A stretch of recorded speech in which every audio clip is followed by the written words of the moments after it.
An 8-year-old girl named Liza woke up to silence.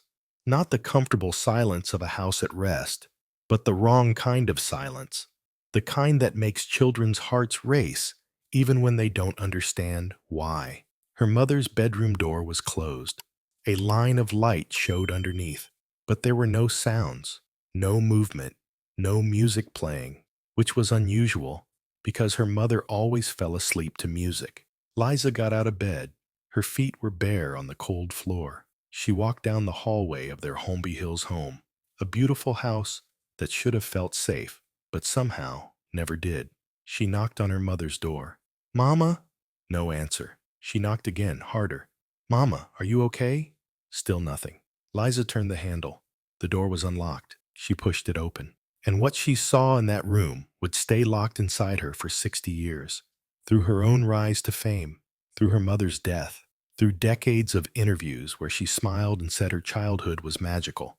She never told anyone, not therapists, not husbands, not close friends, until 2019, when Liza Minnelli was 73 years old and finally ready to speak about the night her mother tried to die while an 8-year-old girl watched.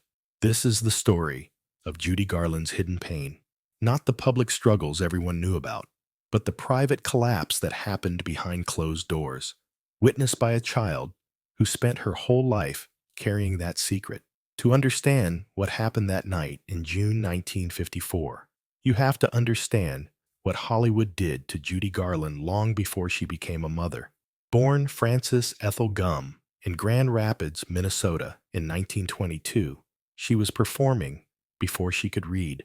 Her parents ran a vaudeville theater. By age 2, she was singing on stage. By age 13, she was signed to Metro-Goldwyn-Mayer, and that's when the destruction began. MGM in the 1930s and 40s wasn't just a movie studio. It was a machine that manufactured stars. And if you were a child star, you were raw material to be shaped, controlled, and exploited. Louis B. Mayer, the studio head, saw potential in Frances Gumm, but he also saw problems. She wasn't conventionally pretty like the other starlets. She was short, barely 5 feet tall. Her figure wasn't Hollywood standard, so they changed her, gave her a new name, Judy Garland, put her on strict diets, gave her pills to control her weight, amphetamines to keep her energized during long shooting days, barbiturates to help her sleep after the amphetamines wore off. She was 14 years old when this started. The pills were presented as vitamins. Studio doctors prescribed them. Studio nurses administered them. Judy didn't question it because everyone told her this was normal.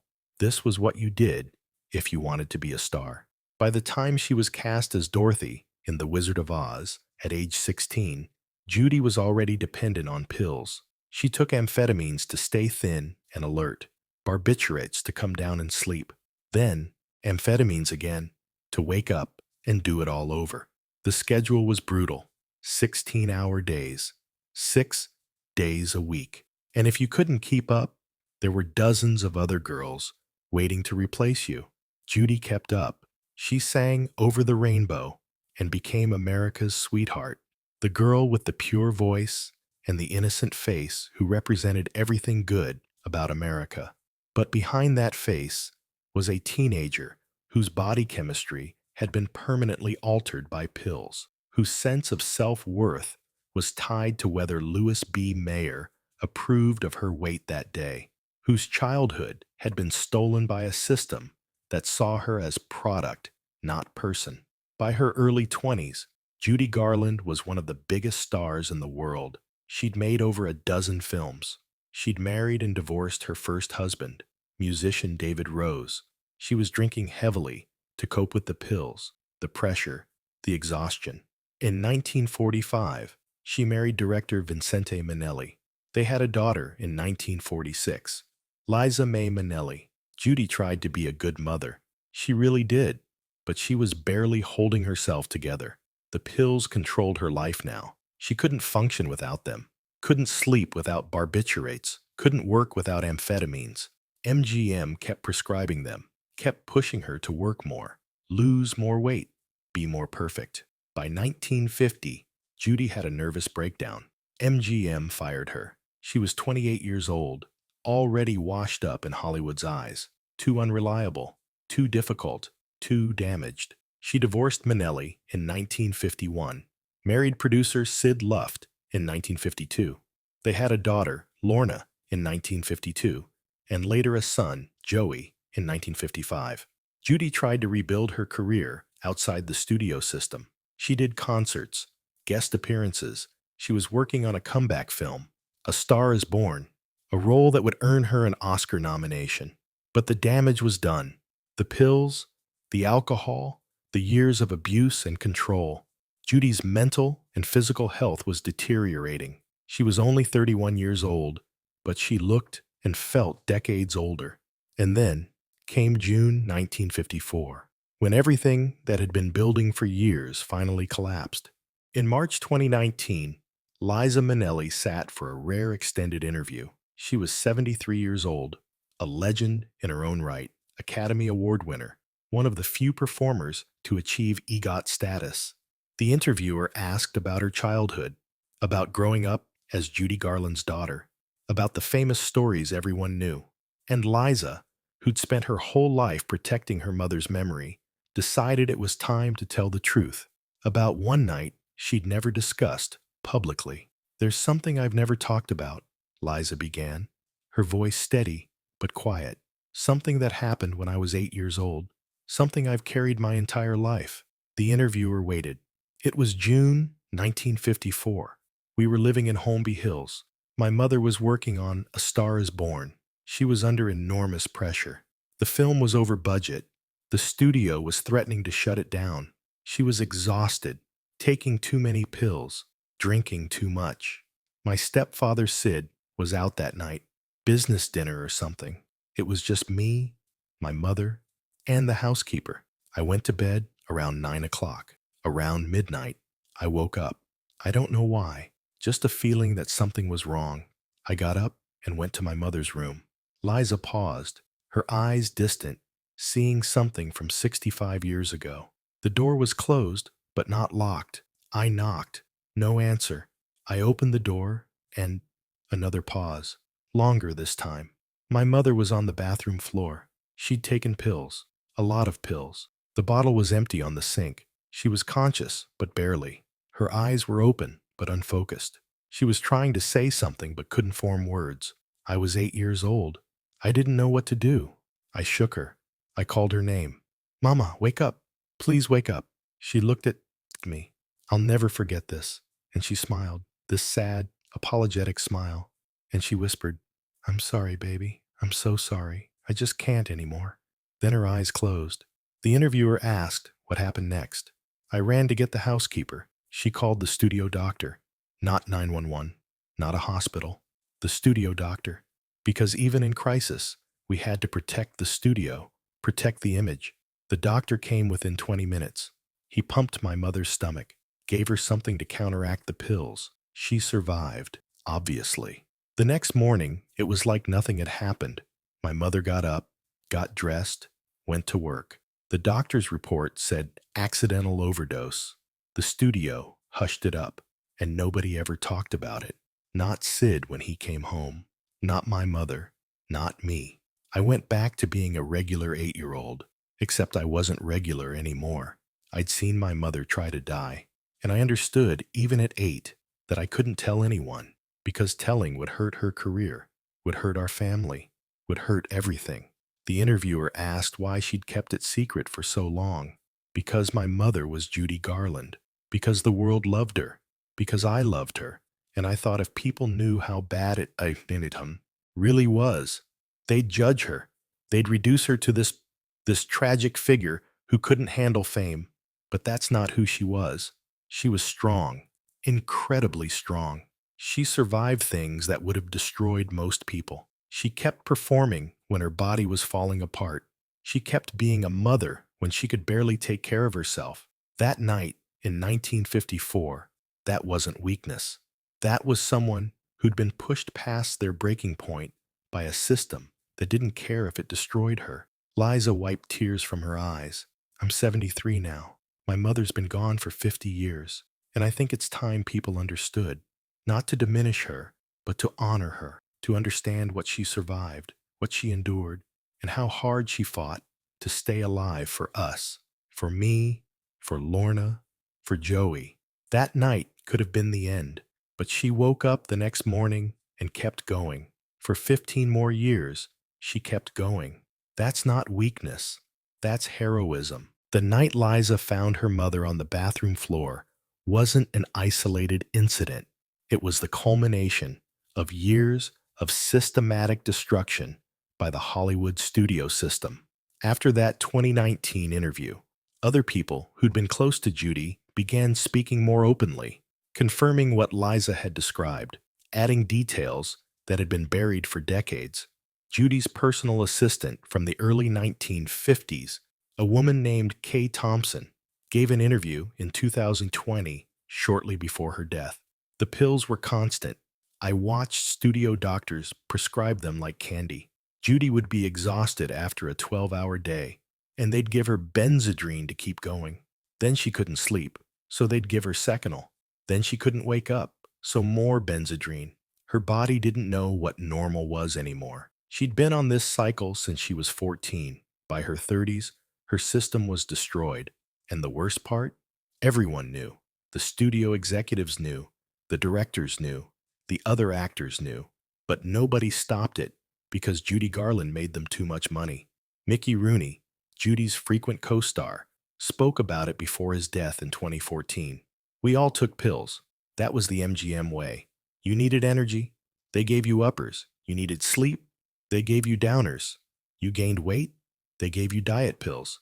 But Judy got it worse than anyone. Because she was so talented, they worked her harder than the rest of us.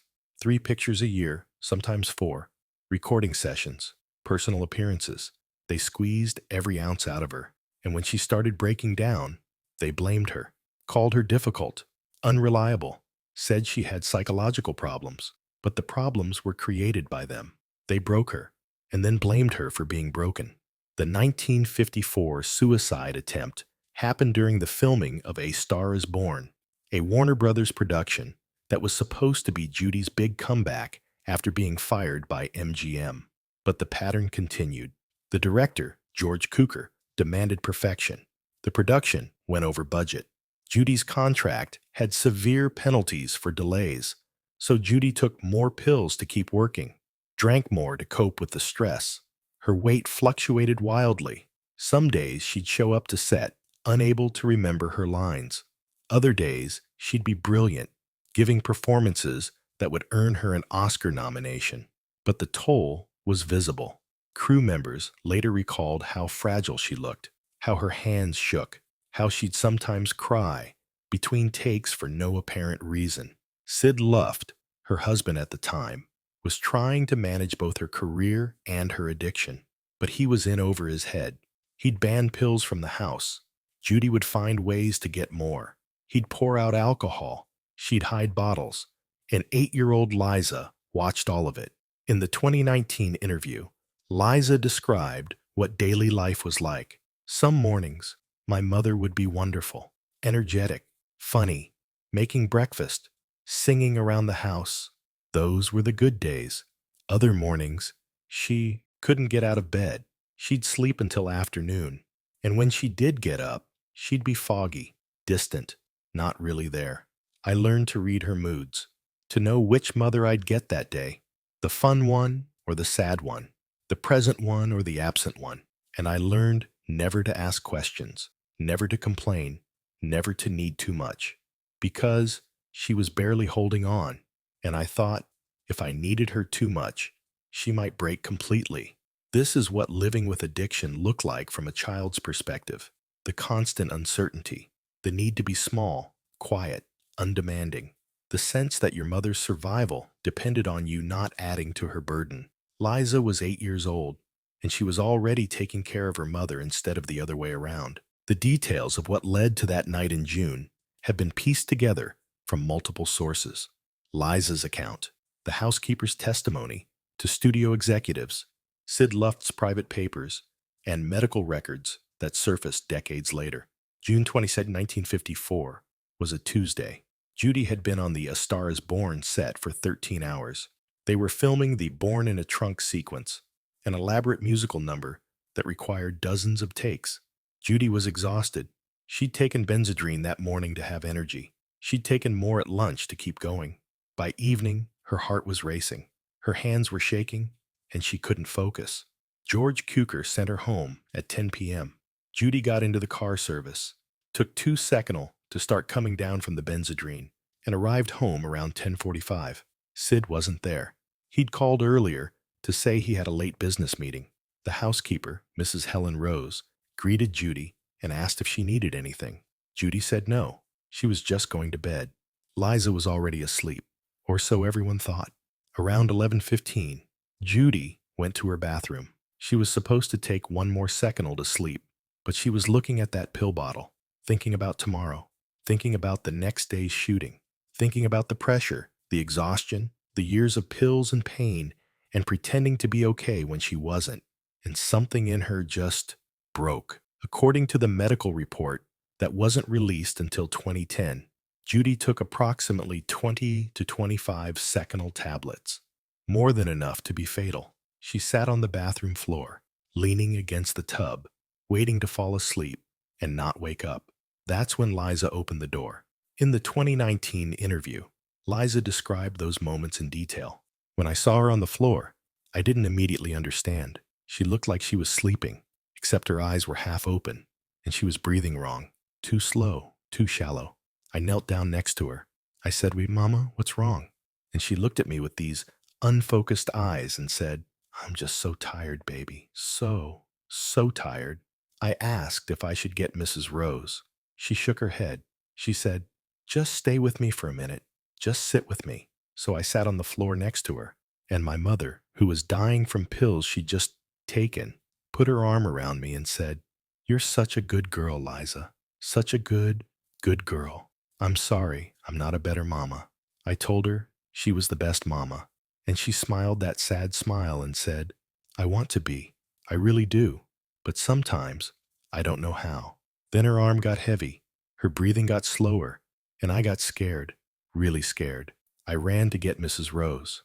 Mrs. Rose, in a statement she gave to studio executives the next day, described what happened.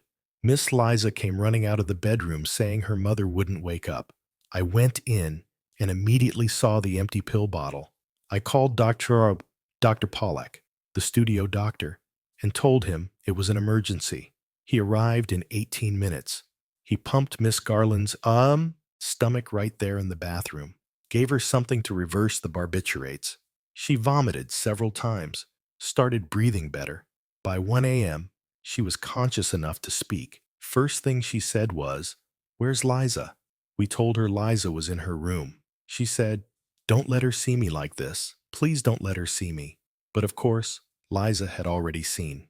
Dr. Pollack's medical notes, sealed for 50 years before being donated to a Hollywood archive, described the aftermath. Patient was semi-conscious when I arrived, had ingested approximately 20 to 25 Seconal tablets approximately 30 to 40 minutes prior, administered gastric lavage. Patient responded to treatment.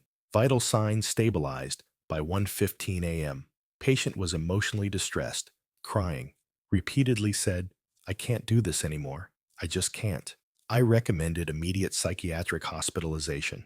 Mr. Luft, who arrived at approximately 1:30 a.m., refused. Said hospitalization would destroy Miss Garland's career, and the studio would sue for breach of contract. I stressed this was a serious suicide attempt requiring professional psychiatric care.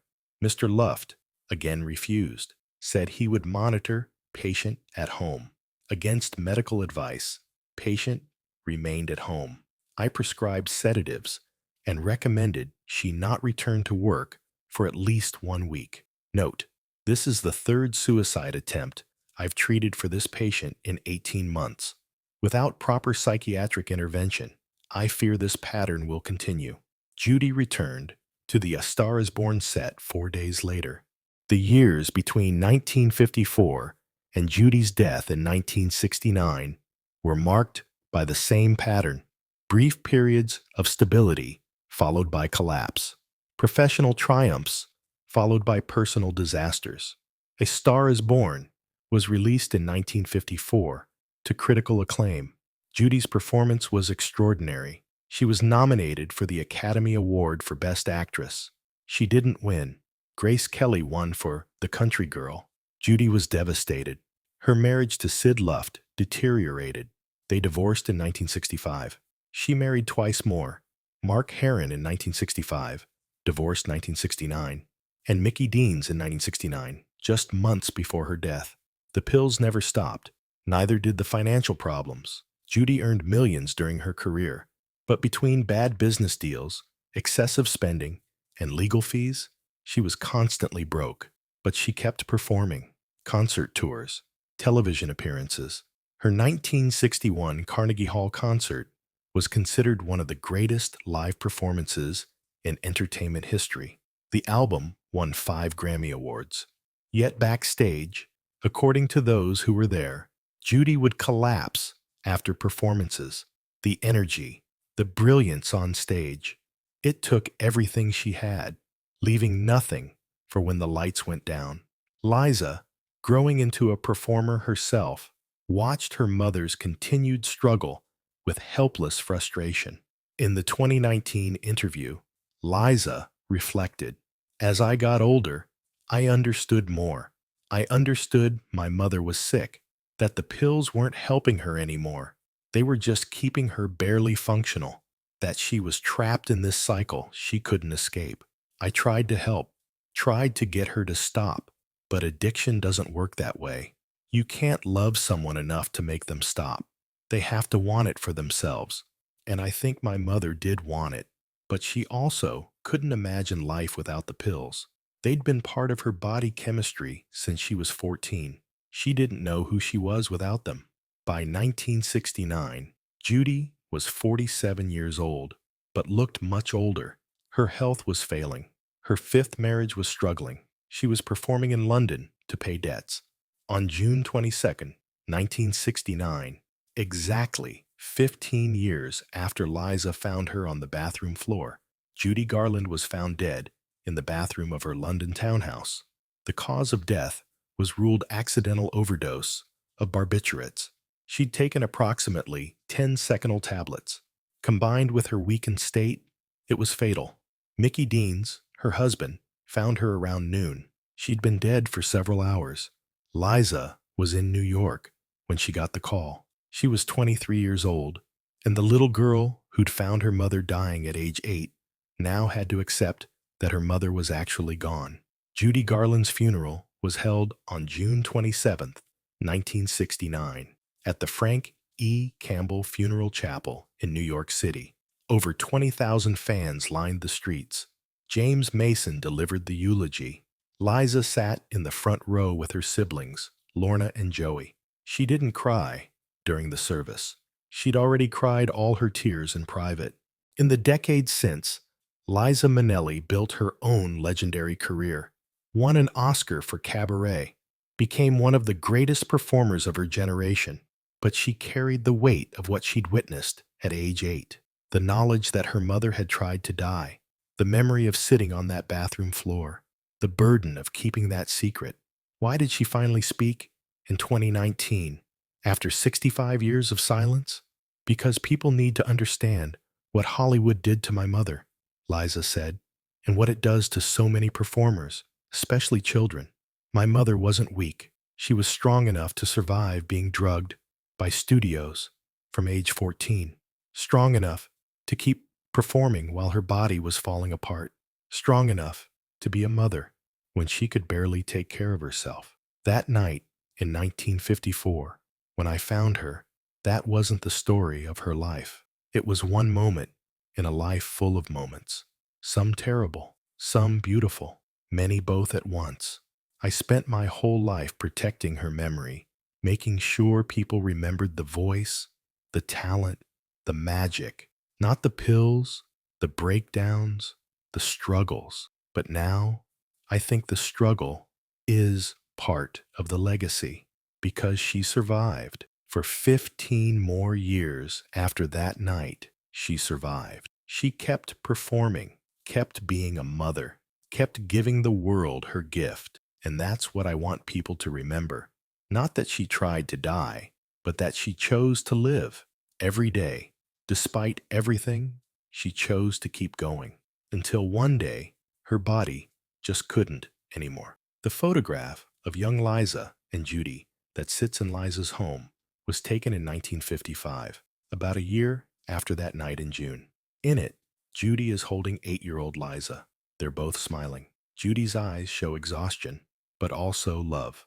Liza's face shows something complex, happiness mixed with worry, the look of a child who's already learned to read her mother's moods.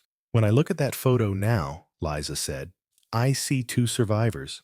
My mother, who survived that night and chose to keep living, and me, the little girl who found her and learned at 8 years old what it means to fight for someone you love. The legacy of Judy Garland is complicated. The voice that sang Over the Rainbow, the talent that transcended every limitation Hollywood tried to impose, but also the victim of a system that chewed up child performers and spat them out broken, and the mother who, despite everything, loved her children fiercely, who fought to stay alive for them, who survived longer than anyone thought possible. Sometimes survival isn't about being strong enough never to break. Sometimes it's about breaking and still finding reasons to get up the next morning. Judy Garland broke many times, but every time she got up, until the final time when her worn-out body couldn't get up anymore. But even then, especially then, her story matters, because it's not just about one woman's struggle with addiction and trauma. It's about what we do to people in the name of entertainment, what we demand from performers, what we take from children who just want to sing. And it's about the 8-year-old girl who found her dying mother and kept that secret for 65 years. Because even in the darkest moments, love finds a way to protect, even when protection means silence. If this story resonated with you, please consider liking the video and sharing your thoughts in the comments. And if you'd like to hear more stories like this, subscribing to the channel is all it takes.